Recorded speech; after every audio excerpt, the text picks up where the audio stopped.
What's up, guys? Welcome into this week's episode of Pickup Sports Talk. I'm Spencer Stein, and it's Super Bowl week. So I know the Super Bowl is the thing on everyone's mind, and we'll get to our spreadsheet and all our picks and player props at the end. But I think the biggest news of the day has to be the NBA, and I never thought it would come this early. Yeah, no, for sure. It definitely is one of those things where every year it almost catches us off guard. But this year especially, with the amount of genuine A-list players that got traded, I mean, I was blown away. I was sitting in class, looking over at my friends saying, yo, this guy got traded. Guys I never thought would get traded at an NBA trade deadline. And the real headliner's got to be KD and Kyrie. And I guess Russell Westbrook used to be a big name. Who would have thought him and KD would both be traded at the deadline? But we're going to start with the Kevin Durant trade. First things first. You said this to me. I said this last night, that I think this might be the biggest or the best player historically traded, especially at the trade deadline, is Kevin Durant. So he went to the Phoenix Suns for it was 4 first-round picks and Mikal Bridges, and Cam Johnson. Do you think the Suns are now the title favorites out of the West? Absolutely. So my thought process on this, if you watch my Kyrie video, which we'll get to Kyrie trade later, you'll know already my thoughts on this. I said at the time of the Kyrie trade, that pushed the Mavericks from maybe my third team or my fourth team to my third team. I said the Denver Nuggets, the Memphis Grizzlies, then the Mavericks, then the Suns. Now with KD, the 5 just became the 1. Now my order for the West: Suns, Grizzlies, then Dallas and Memphis probably tied. I genuinely believe that this is the best fit for a super team KD's had. With the Warriors, the fit was questionable, but there was just too much talent there. With Brooklyn, we didn't really know what to think. There was just too much happening. There was never any time to adjust. KD will have a half a season to adjust. Chris Paul and Devin Booker will both probably be healthy by the time KD gets back from his MCL injury. I think that the fit's there. I think this team has tremendous upside. And I'm not going to spoil it, but I think there's a good chance that at the end of this season, we see Chris Paul win his first ring. Well, first things first about your list, the Golden State Warriors. I think a healthy Warriors team's got to be third on my contenders list for the West, especially after getting Gary Payton the second back, which was kind of something people saw as a little missing link there. You could say it's a small move, but he made a big difference in the playoffs for them last year. So I have them as my 3, but I do think the Suns are title favorites. I don't personally have them going to the finals, and I'll explain why that is in a minute, but it's not a hot take. There's so many teams in the West I just think that that right compete. now a lot of people are riding with this. Yeah, and I think they should be the favorites because of what they are on paper. But we're looking at all these big trades that have happened in the past few years. Everyone's talking about this on paper, that on paper. None of them have hit. I mean, when we're looking at teams that have won the title, they've all been homegrown teams. Looking at the Golden State Warriors, looking at the Milwaukee Bucks. You're wrong on that, though. The Warriors, they won in 2015. They brought in KD. The Raptors I'm talking about last year. You just said all these teams have never worked as if you were referring to many. No, I'm talking about the last few teams to win a title have been homegrown teams in a league fueled by these big trades. We're looking last deadline. We were talking about the James Harden trade, and we were all talking about the Nets being the favorites. I know I picked them to do, or the Sixers. We talked about the Sixers doing well, but before that offseason when he went to the Nets, or the previous season, we said they would be good. What I'm trying to say is all these super teams have formed, and we've been talking about them nonstop at the deadline, and we did that last year when that happened with the Sixers. And what ended up happening was a Boston Celtics team built from the ground up versus the Golden State Warriors team, which you could say a lot has happened in the last 10 years with them. But the core of that team was Steph Curry, who was a homegrown player. So a lot can happen. The Suns should be the favorites because what they have on paper. But given the injury history of their 3-star players, given that we don't know how Booker's going to mesh with KD, and given they have no depth, and by the way, they have no depth. Outside those 4 players, they have Torrey Craig, TJ Warren, who they got in the deal. They really don't have much. So I think they should be the title favorites, but I will not pick them out of the West. I'm going to stick with the Denver Nuggets who had preseason, but I think the Golden State Warriors really could make a splash. I don't think it's a hot take to say that the team that won the title last year is going to make a splash. But I don't think it's a hot take to say the Suns won't win it. I think that's pretty reasonable. Yeah, I agree with that. So let's flip to Brooklyn's side of the trade. A lot of people are saying this is a great deal for Brooklyn. Some people are even saying it's a bad deal. I want your just initial thoughts on that. I think they had to trade KD. They didn't really. They said it was going to be inevitable, and here's where they got maximum value. But it all kind of stems from the Kyrie Irving trade. When they traded him, they wanted to blow up the team. They kind of had to trade him because once again, his leave was inevitable. He wanted to go. He said he wasn't going to play for them. This whole experiment wasn't working, and that was clear. So I think now was the time to trade KD. And I like who they got in return. Mikal Bridges is a great player. He's very underrated. He's like an Iron Man in this league. I thought there was a chance they would have flipped Bridges just because I mean, maybe in a He's a few. lot We don't better. know. There's a lot of unknowns around if he could be a star. Yeah. And if you're not trying to win a title now, maybe you could get more picks, rake him up. I think they could have gotten a few first rounders for him. But right now, if you're Brooklyn, you're mad that this didn't work out. But I think the team's direction is as good as it could have been after the deadline, especially considering the play of Cam Thomas. Yeah, for sure. Just seeing this trade brought me back to one thing. We talked about this a little bit earlier. I was saying in the offseason, that Rudy Gobert trade completely ruined like any trade market this offseason, and I'm actually mad about it because that the Timberwolves giving up, I think it was like 4 first-round picks, 5 if you include Walker Kessler, never touched the court, and like 3 players for Rudy Gobert. Just for now, KD, who's still pretty early on in his deal, going for only 4 first-round picks and 2 players. That, to me, shows just how broken that Gobert trade is and how that completely threw off whatever happened this offseason. For all we know, we could have seen KD and Kyrie move this offseason even. Well, Brooklyn got a much better package than Utah did in the Gobert trade because although they got one less first-round pick, Mikal Bridges is a star, and he's a good young player, and Walker Kessler was fully unproven. He was actually a late first-round pick, so it's not like that was a top-value first-round pick. And you look at Jared Vanderbilt and Malik Beasley, who the Utah Jazz got in that trade. They just flipped him to the Lakers, which we'll talk about in a second, and they also got rid of Mike Conley, and all they got in return, I think, was 1 first-round pick, and they're going to buy out Russell Westbrook. So when you're looking at their full bundle, it was really just 6 first-round picks. And I think I'd rather have 4 first-round picks and Mikal Bridges than just 6 first-round picks. So I think the package is better for the Nets, but it does show because Gobert is nowhere near the caliber player as the Kevin Durant trade. Yeah. We could talk about that all we want, but I think most people have moved past it and agreed it was a horrible trade for the T-Wolves. But what we could say with this trade is I think it was fair for both sides. I don't think the Suns necessarily should have had to give up any more. Yeah, I agree. I think that also the Nets, like you said, I think this is kind of the beginning of something good for them. I mean, this isn't like a super duper long rebuild by any means. I think that Brooklyn will get free agents, especially now that the Knicks kind of are seen as like a not great place. I think the Nets will have an easier time getting free agents. I mean, I don't know that the Nets is necessarily considered a great place, though, given that Steve Nash got fired mid-season because they thought he was the problem. James Harden, that's not even the core of it, though. James Harden requested a trade specifically to go there, and after half a season, after 1/2 of 2 seasons, I guess, he requested a trade. Kyrie Irving, I know no one can necessarily trust what he says, but he says he was treated horribly there. And Kevin Durant, who signed there because he thought they had leadership, ends up being gone, too. So I don't know that the Nets could be trusted. When you're looking at the Knicks, they're starting to slowly turn things around. Jalen Brunson looks like a great signing. RJ Barrett's looking good. And Worldwide West, who's in their front office now, is starting to turn things around. I don't think necessarily, although Dolan is still the much worse owner, it's no longer like he's controlling the whole Knicks organization and no one can trust to go there. I don't think the Knicks are a very appealing team for a variety of reasons. I just think overall, especially when it doesn't even seem like their locker room's that like into it right now. Like you have a lot of players. Julius Randle's starting to play well, I mean, and they trade for Josh Hart too, which I think was a good move to unite him with Brunson. But I just don't see what the Nets necessarily have that's appealing. I just think overall, I think overall they have shown over the past 5 years that they're more. I mean, I think more players have gone to the Nets. Yeah, and then they've all requested to leave after a season. Sure, but it doesn't seem like anyone's really. I mean, even KD requested a trade last season. I think the Knicks are turning it around, and I don't think the Nets are. I think New York Knicks remain the most desirable location in that state. But let's move on to the Lakers trade. We touched on what it was, but also, by the way, today trade Patrick Beverley for Mo Bamba. So where do you think the Lakers rank in the West? I mean, I think that just due to the fact that they are who and what they are and they have the upside that they have, I think they're definitely, guaranteed a top 17, maybe even top 6. It really just depends on how you look at it. I mean, me personally, I think that they have a good lineup, but I don't think this is a winning lineup considering, by winning, I mean championship winning.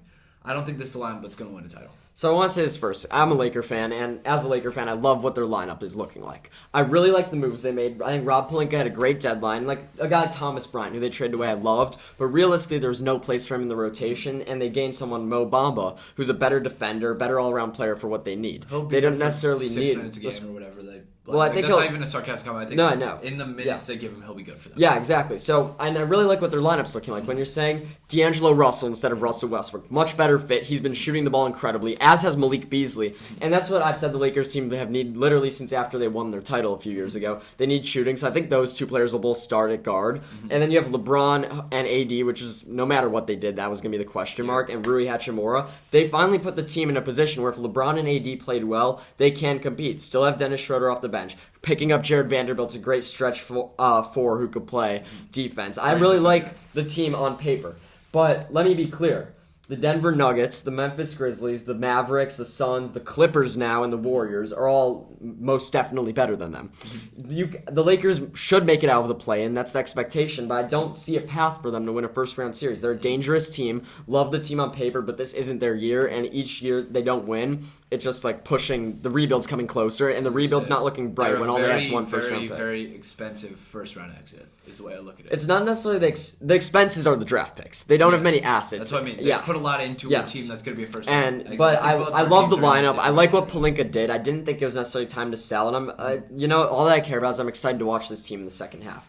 So I think it was good moves for the Lakers. But the other two teams in the 3-team, the Jazz basically swap out D'Lo for Mike Conley. What do you think of them? Or I mean the T-Wolves. Yeah, T-Wolves swiped out D'Lo for Mike Conley. I mean, I think that Mike Conley could be honestly a better fit there. They need more. I mean, D'Lo's a primary scorer as a guard. At least that's what I think of him as a player. I mean, even dating back to his days with LA, with Brooklyn. I think Mike Conley's more of a facilitator. He can put in points, but he's also a big glue guy. That could be what this team needs, but yet again, this team isn't the team that some of our fans predicted them to be in the offseason. Yeah, and for me, it's an upgrade for the Wolves, but it's kind of irrelevant. Okay, you have a slightly better point guard fit-wise.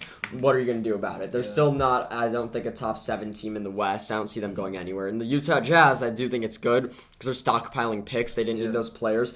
But one last thing I want to talk about this trade. Russell Westbrook has had an amazing career. He's kind of been a staple our whole lives in the NBA. And I think this signals the end of his career.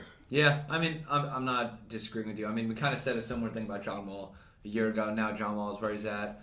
I think, it's one of those things where it's a weird reputation to kind of end on. But John Wall wasn't necessarily as much of a star as Russell Westbrook for as long. I get what you're saying. I like the comparison. There's a weird thing about older guards kind of dwindling out of the league, and it's becoming a trend that we're seeing more and more. And I think it's a really weird thing to kind of talk about because, 3 years ago, Russell Westbrook, or maybe even 2 years ago, was on the Wizards having like an MVP season, and everyone was like, "Oh, we need Russ," and now he went from that to Russell Westbrook. And that Lakers Westbrook trade was doomed from the jump. I think in the buyout market, a place he should go, Chicago Bulls. I think it's a good target. If Lonzo Ball ever plays again. Just because they did nothing at this deadline, and I know all my Bulls fans friends at school were hoping they did something. Whether it was sell Zach LaVine to start a rebuild or acquire players to do well, they just did nothing, and that's boring. So I think signing Russell Westbrook would help, I guess, his reputation, even though I don't think it'll do much. Let's talk about the Kyrie trade. I know you talked about the other night. If you want to kind of summarize what you said. Yeah, basically just in regards to the Mavericks said, although the fit might be questionable overall, I mean, it's self-explanatory. I think that the just ceiling of those two, like on any given night, either of them could genuinely explode and have a career game. That's very dangerous in a playoff series. That's very dangerous just in general to match up against. With that being said, I think they're still one piece away.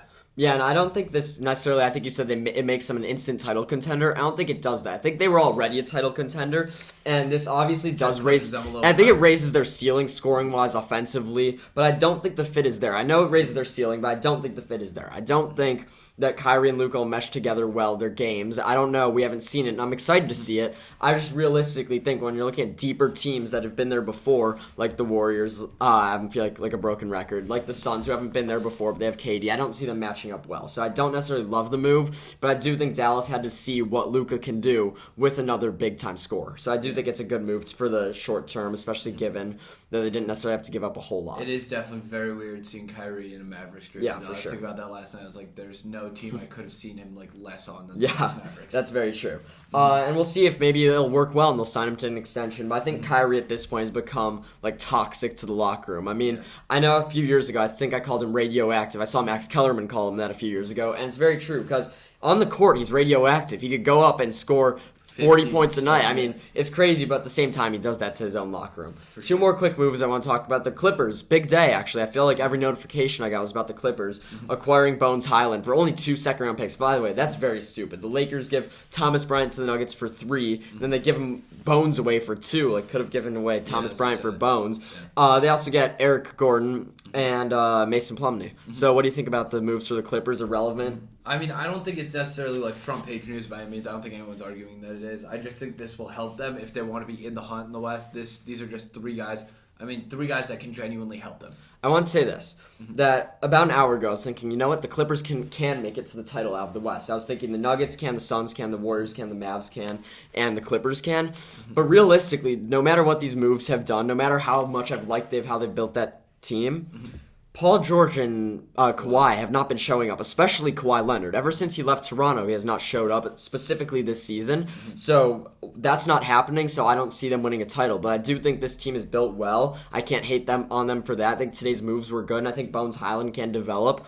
But I don't think this Kawhi deal with the Paul George trade a few years back is ever going to be looked at as a good move. No, that Paul George trade, and I mean, I've been seeing it all over social media. People genuinely saying Paul George is the most complete player in NBA history. And I'm not even disagreeing with that. I mean, how many other 3-level scorers are there who are defensive player of the year conversation every year? I'm not debating that.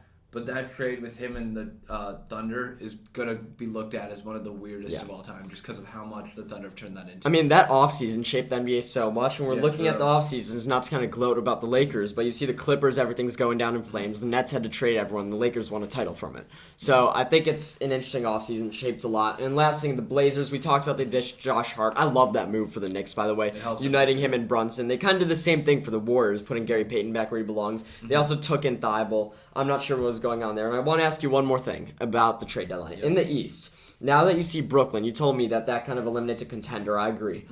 Who is your finals prediction now? Last week we gave our final four. Who's your finals prediction now post-deadline? You said the Suns in the West. You got in the East. I mean, it's tough. I really see Celtics and Milwaukee going either way. On the one hand, you probably have the best player in the world. On the other hand, you have probably the best team in the world. And that's kind of what we're going to talk about in the Super Bowl, actually, weirdly enough. I think right now, though, we're going to have to go with Boston. They're looking like the more complete team. It is very close, and it's hard to go against Bucks, being that they're on an 8-game win streak right now. But I think if Middleton can't lock in before the playoffs, they're a very different team. I was going to say, I think it's a 2-team race in the East. I don't like that the Sixers didn't make a move. I don't know what they could have done, but I would have liked them to acquire another player because I think they were a tier behind the Bucks and Celtics. I'm sticking with the Bucks. They're on the 8-game heater, as you said. And then when I'm looking at the West, I'm still sticking with my Nuggets. The Suns team's dangerous. I'm not going to lie. They're the best team on paper, and I do think KD will fit in there, but something always goes wrong when this happens. It has historically, especially with Kevin Durant. Someone will get hurt. Something won't work. Denver Nuggets might overpower them, but watch for Golden State. So that's my prediction, is Bucks Nuggets, still sticking to it from last summer. Let's get to the Super Bowl. This realistically is the story of the week. We're going to go through all our props for tons of bets like we did last year, but first I want to ask you this. What are your keys to winning the game for each team? Okay, for the Kansas City Chiefs, the biggest thing, protecting Patrick Mahomes. This guy, like I said just now, best player in the world. Give him time to do what he does best. They will have a fun night on Sunday. I think the biggest thing with them is just making sure he's as comfortable as he can, playing his own game, catering to him. For Philly, just keep the ground and pound thing going. Run the ball as much as possible. That opens up your passing game. Most teams pass it to open up the run game. Philly's the opposite. They run to open up the pass game. They're such a good running team that their pass game becomes opened up. And I think Jalen Hurts battling an injury. You got to make sure he's his best self and do whatever it takes for that to happen. I really like what you said about the Chiefs, key, but for a different reason. When you're looking at the last time they were in the Super Bowl, why'd they lose? He was running for his life. Running for his life, no O-line. But I trust this O-line. I'm going with the same key I had for them last week against the Bengals. Control the line of scrimmage. The Bengals controlled the line of scrimmage against the Bills. That's why they won. The Chiefs did slightly better on the line of scrimmage, even though that wasn't the reason they beat the Bengals. It played a huge part in it. And if we're looking at them, they need that pass rush to put some pressure on Jalen Hurts, maybe force him to have a turnover. And as you said, protecting him is a huge deal. I have a horrible key to the game for the Philadelphia Eagles. Good. Be yourselves. Be yourselves. Just do what they've been doing. Because offensively, they've been dominant, and no one's necessarily expected them to keep it up, especially throughout the playoffs. They've done it in both games, even with an injured Jalen Hurts. And as I said, this pressure of the Chiefs' front has freaked out quarterbacks in the past. If Jalen Hurts can stay being himself, as you said, they could assert the run game. That's a big deal. And I think defensively, at the same time, I expect the Chiefs score a lot of points. Everyone does. So, but if the defense stays normal, the Chiefs should score only high 20s, and then it comes down to the Eagles' offense being themselves, being dominant as they have been. The reason they're favored is because they're a more well-rounded team, and I think they need to show that on both sides of the ball they're just slightly better, which they've done to every team they've played and beaten this season. I think the only game I didn't see them look good was their first loss against the Commanders on Monday Night Football. So it's not a specific key, but if the Eagles can just not freak out, I think they do have an edge. For sure. I completely understand that. Let's get to our picks if you don't mind. Yeah. Let me just get going. So we're going to start score predictions. I personally have the Chiefs winning 35-27. like I said earlier, I think this game's going to be an absolute shootout. Yeah, I mean, I said it that the Eagles should be favored, but I do think the Chiefs are the more experienced team that come away with this game. I think the Chiefs' offense does what it does, and the Eagles' defense will try their best, but I think it comes down to the defense forcing some turnovers late when they need to. Pass rush, Chris Jones getting to them. He's going to be a candidate for Super Bowl MVP, I think, which not necessarily everyone expects. I think he's one of the most important players in this game, and I think the Chiefs come away with it 31-26. Perfect for the spread. Pretty self-explanatory. We bought the Chiefs plus 1.5. And don't take them getting the 1.5. It won't come down to that. If you're picking the Chiefs, I would actually say, I'm throwing this in there, it's kind of off topic. If you're picking the Chiefs, go bet on Mahomes MVP. I doubt that I know I just said that Chris Jones could win MVP, but I doubt the Chiefs win the game and Mahomes doesn't win MVP, and I doubt they lose by 1 point. Go with Mahomes plus 130 for MVP. Completely fair there. Over, like we said again, self-explanatory. Do the math. For starting with our props, Jalen Hurts passing over under 238.5. I'm going with the under. I mean, I know that the number one receivers on teams have been cooking the Chiefs, but I don't think A.J. Brown's going to show up in this game, and I don't think Jalen Hurts is going to do enough through the rest of their targets, especially Dallas Goedert, to go over there. So I have the under, and I already told you I think that the Eagles only scored 26 points, and he has some turnovers, so I'm going under. I'm going to go the under on the basis that I think he has a combined 250 over his past 2 games, or don't quote me on that exact number, but it's pretty low. I don't think he suddenly doubles his past 2 weeks, if that makes sense. Next, Patrick Mahomes over under 295. Over. I think if they win this game, he might have to go over. Last week, he had 326. I know the week before they got it done with only 195 passing yards, but he played half that game. He was on track to way go over it, so he's been going over it, and I don't think this big game makes a difference just because how scary that Eagles D's been. I'm also agreeing with the over. If the Chiefs win this game, they're going to need a Mahomes masterclass. Yeah. Next, Hurts rushing. We're going over and under 49.5. Yeah, I'm going under. I think that over, because I think that when they don't get it done in the passing game, they have to do it in the running game. And I really don't trust Boston Scott to have another touchdown like he has been. I don't trust Miles Sanders to have a big game. I think Hurts breaks loose for a couple runs. When you're looking at the Chiefs' pass rush being dominant, I think he'll escape it a few times and have open field. So I'll go with the over, but very hesitantly. I was going to say, I think the Chiefs are a blitz-heavy team. If he can find his way out of the pocket, I think he will have some open field in front of him. Additionally, I think he has something of an injury in his arm. If he's not throwing the ball well, he's going to go to the next best thing he has, which is his legs. But it's interesting. We go with the quarterback for the over-under there on rushing yards. So with the Eagles, I kind of am scared of the running game. So there's 4 guys who could do anything. Same with the Chiefs, but we're picking Pacheco over-under 46.5. I'm going to have to take the over. He's been hot recently. I think Andy Reid knows to feed the hot hand, especially in playoff time. I don't know. Only 26 yards last week. I'll also go with the over, but once again, risky pick. Travis Kelce, Brandon, Chiefs' biggest receiver, only guy with this much high of an over-under, 79.5. Legitimately one of those guys who I feel like in the Super Bowl, you just can't bet against the guy. I mean, he is and has been, even when they had Tyreek Hill, he's always been Patrick Mahomes' favorite target. I think this year he could potentially tie the record for Jerry Rice with 8 Super Bowls with over 100 yards. Yeah. I think that's very possible this year. 8 playoff games. The pick you want to make is the over here, but I'm going under just because I feel like I got to switch things up. And last week he only had 78 yards. I know it's because MVS had a huge game out of nowhere. And it's crazy that I'm picking the Chiefs to score 31. I'm picking Mahomes to go over, but the Kelce under. Don't ask me how it's going to happen, but I just have a feeling that everyone's going to be hammering the over. Got to fade the population. Got it, for sure. A.J. Brown over under 72.5.